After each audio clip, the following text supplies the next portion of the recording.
하나님 말씀은 사무엘상 2장 27절에서 36절까지의 말씀입니다. 사무엘상 2장 27절에서 36절입니다.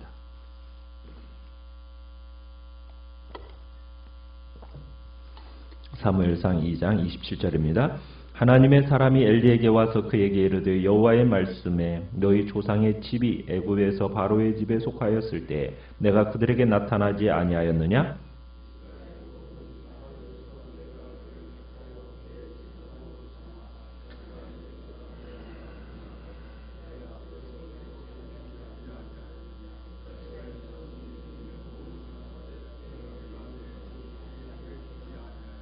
너희는 어찌하여 내가 내 처소에서 명령한 내 제물과 예물을 밟으며 내 아들들을 나보다 더 중히 여겨 내 백성 이스라엘이 드리는 가장 좋은 것으로 너희들을 살지게 하느냐?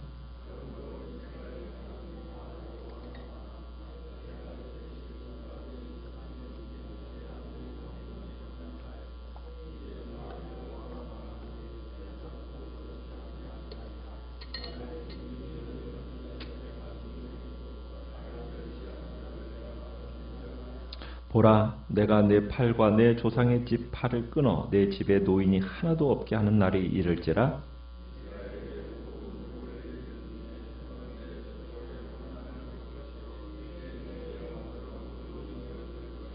내 제단에서 내가 끊어버리지 아니할 내 사람이 내 눈을 쇠잔하게 하고 내 마음을 슬프게 할 것이요 내 집에서 출산되는 모든 자가 젊어서 죽으리라.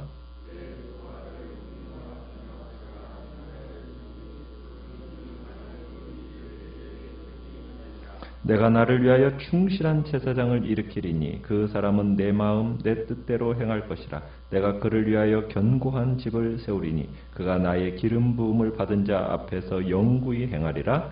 그리고 내 집에 남은 사람이 각기 와서 은 한 조각과 떡 한 덩이를 위하여 그에게 엎드려 이르되 청하노니 내게 제사장의 직분 하나를 맡겨 내게 떡 조각을 먹게 하소서 하리라 하셨다 하니라. 아멘.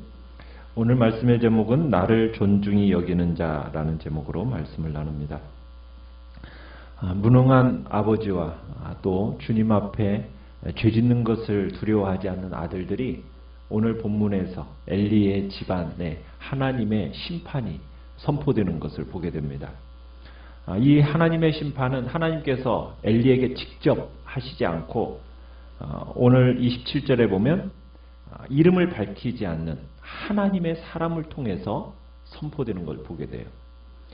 그러니까 하나님이 엘리를 더 이상 자신의 대변인으로 생각하지 않으신다는 거죠.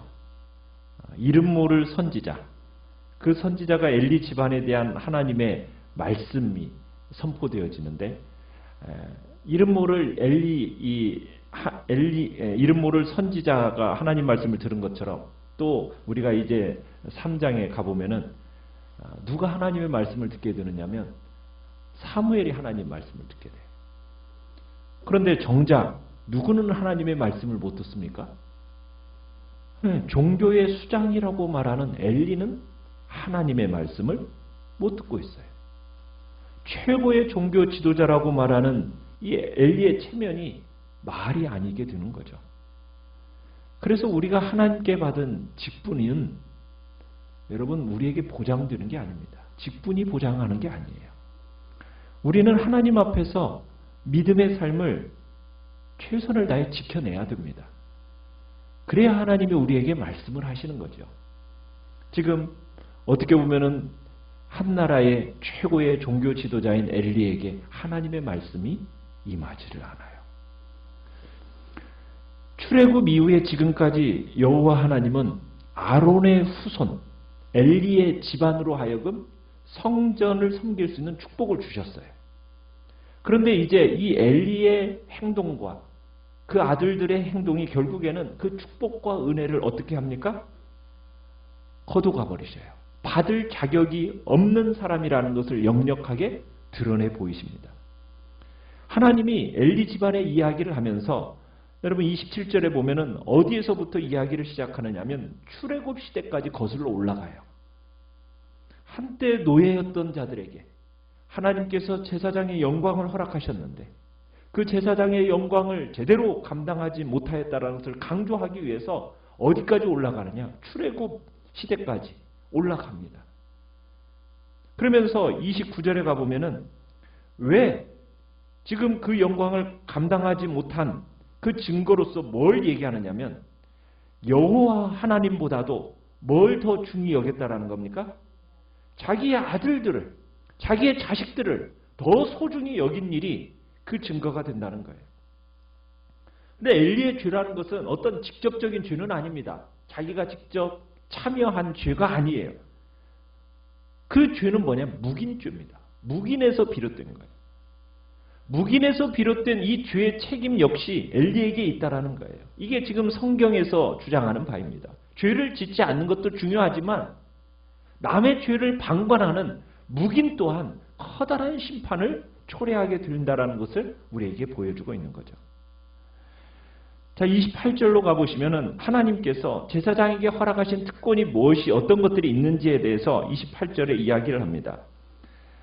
하나님은 지금 성전에서 제사장의 직분을 허락하셨는데 지금 죄 짓는 면허증으로 어떻게 보면은 지금 사용하고 있는 이 엘리 집안에게 벌을 내리실 겁니다. 근데 벌을 내리시기 전에 그 특권을 제거하신다고 하면서 엘리 집안에게 하나님께서 허락하신 특권이 어떤 것인가? 세 가지로 정의해주고 있는데요. 내 제단에 올라. 첫 번째가 그러죠. 하나님의 제단에 오르는 겁니다. 두 번째는 분향하는 거예요.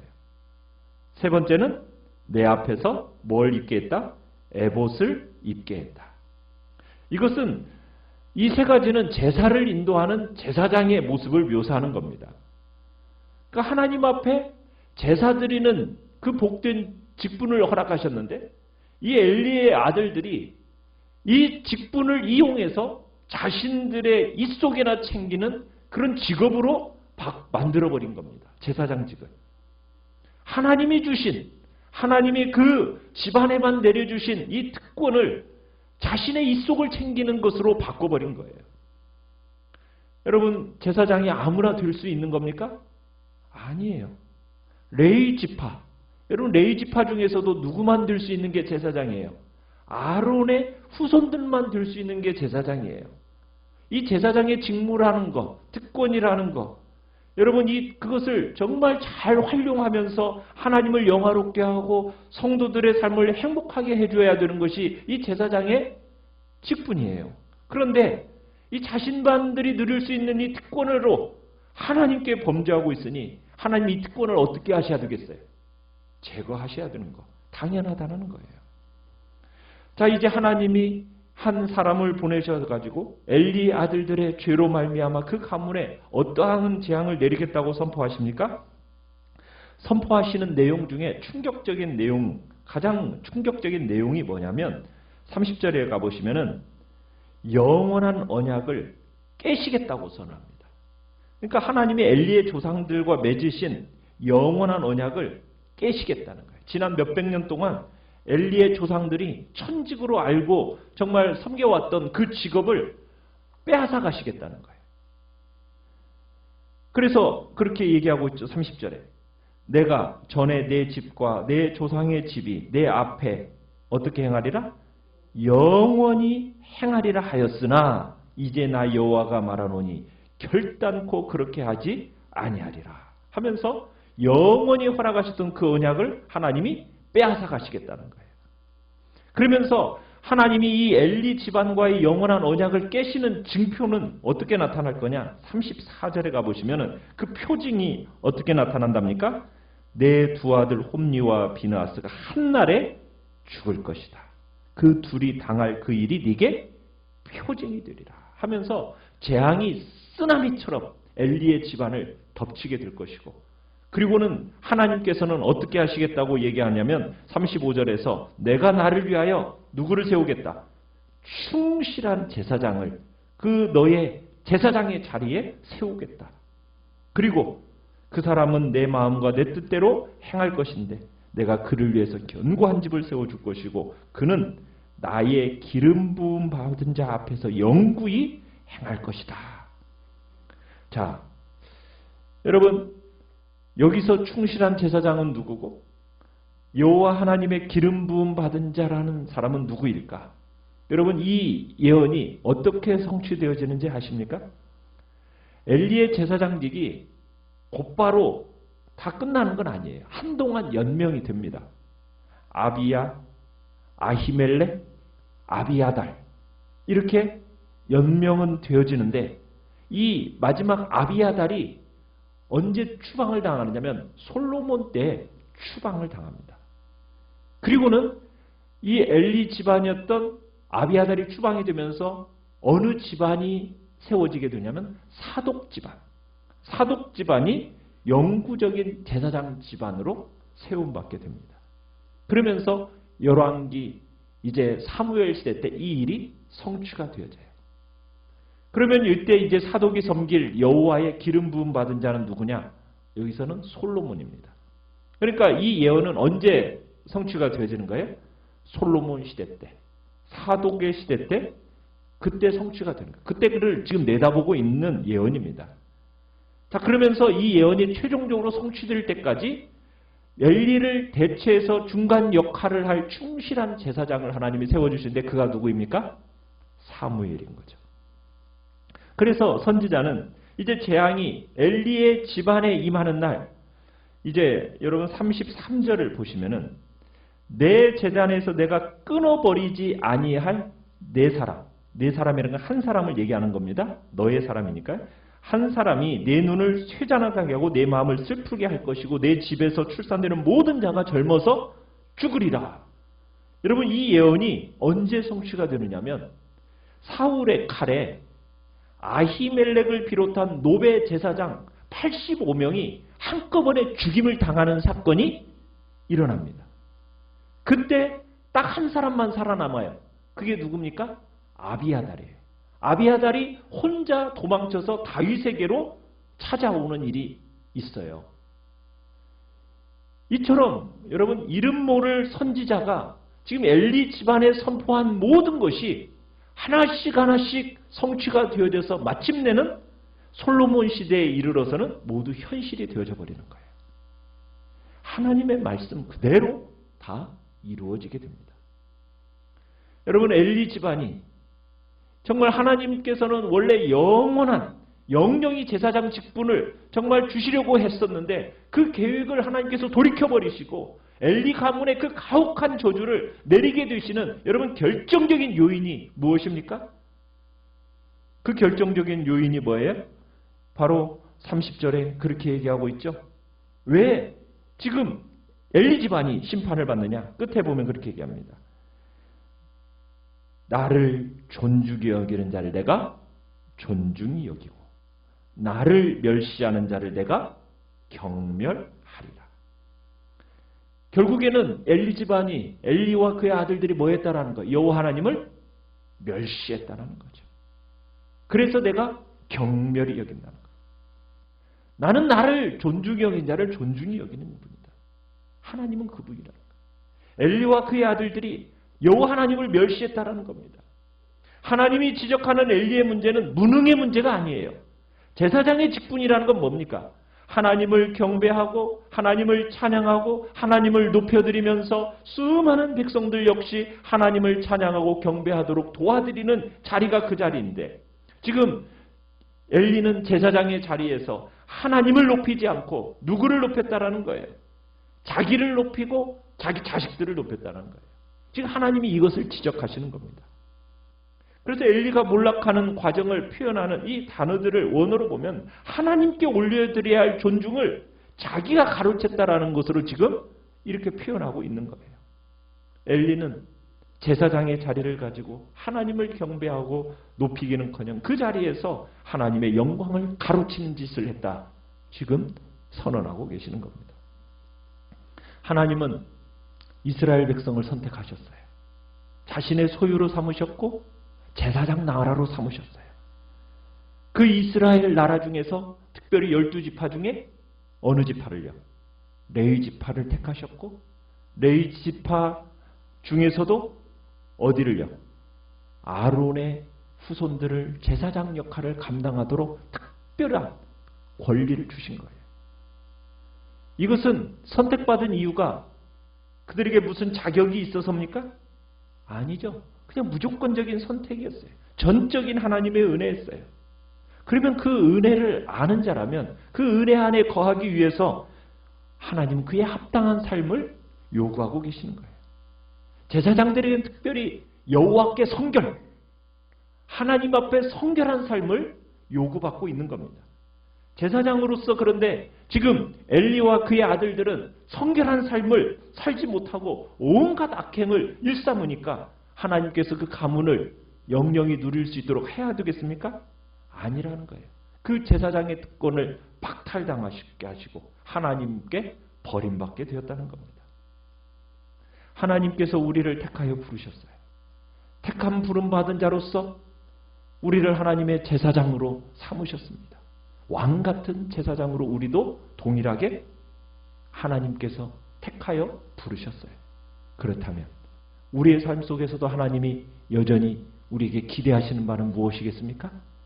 여호와 하나님 앞에 성결한 삶을 하나님은 우리에게 기대하고 계시는 거예요. 무엇보다도 우리의 인생에 있어서 최고의 가치를 어디에 두고 사는가, 이게 중요합니다. 여러분, 엘리가 29절에 보면은 이렇게 얘기하죠. 내 아들들을 나보다 더 중히 여겨. 그렇죠. 자기의 자녀들을 너무 소중하게 생각했다라는 거예요. 그래서 모든 특권을 박탈하고 하나님 앞에 버림받게 돼요. 여러분, 자기 자식 사랑스럽지 않은 부모가 어디 있겠어요? 그죠? 자녀에 대한 마음은 어느 부모에게나 공통된 겁니다. 정말 눈에 넣어도 아프지 않은 것이, 자식이라는 것이 우리 부모들에게 가지고 있는 마음이에요. 그러나 그렇게 사랑스러운 자녀이라 할지라도 누구보다 귀할 수는 없는 겁니까? 하나님보다는 귀할 수 없는 거예요. 왜? 자식은 누구의 선물입니까? 하나님이 주신 선물이니까. 선물이에요. 소유는 누구의 것입니까? 하나님의 것이에요. 그러면 그 사실을 알고 있는 자라면, 엘리는 자기 아들들이 하나님의 소유라는 것을 알았다라면 그렇게 가서는 안 되었다는 거죠. 그런데 자기 아들들을 하나님보다도 더 소중하게 생각한 나머지 넘지 말아야 할 선을 넘어버린 거예요. 내 백성 이스라엘이들은 가장 좋은 것으로 너희들을 살찌겠다. 넘지 말아야 할 선을 넘어버린 겁니다. 자식의 자식들을 당연히 책망하고 징계해야 되는데 그것을 사랑스럽다고 그냥 보아 넘겨버린 거예요. 하나님보다도 자식들을 더 귀중히 여기는 어리석음을 범하게 된 거죠. 우리도 마찬가지입니다. 우리가 하나님보다도 더 사랑하는 것이 뭔가가 우리의 마음에 두고 있는 것이 있다면 그게 바로 우상숭배입니다. 우상숭배의 유혹은 멀리 있는 게 아니에요. 항상 우리의 가장 가까운 곳에 있는 것입니다. 우리의 배우자가, 우리의 자녀들이, 물질이, 우리의 명예가, 우리의 우상이 되어서 우리를 유혹할 수 있다는 겁니다. 여러분이 가장 아끼고 사랑하는 것까지 우리는 하나님께 맡겨 드려야 돼요. 하나님보다 더 귀하고 소중한 거 없다라는 거. 우리가 그것을 신앙 고백으로 주님 앞에 드리면서 우리는 그 신앙 고백에 걸맞게 철저하게 우리의 삶을 드려나가는 것이, 그것이 바로 우리의 인생만이 아니라 우리의 자녀손들의 인생을 축복되게 만드는 유일한 길이라는 것을 오늘도 믿음으로 고백하시면서, 정말 오늘 내가 하나님의 자녀요, 왕같은 제사장의 신분이라는 것을 오늘도 기억하면서 그에 걸맞는 삶을 살아가겠다고 결단하는 복된 이 시간이 되시길 바랍니다. 오늘 말씀을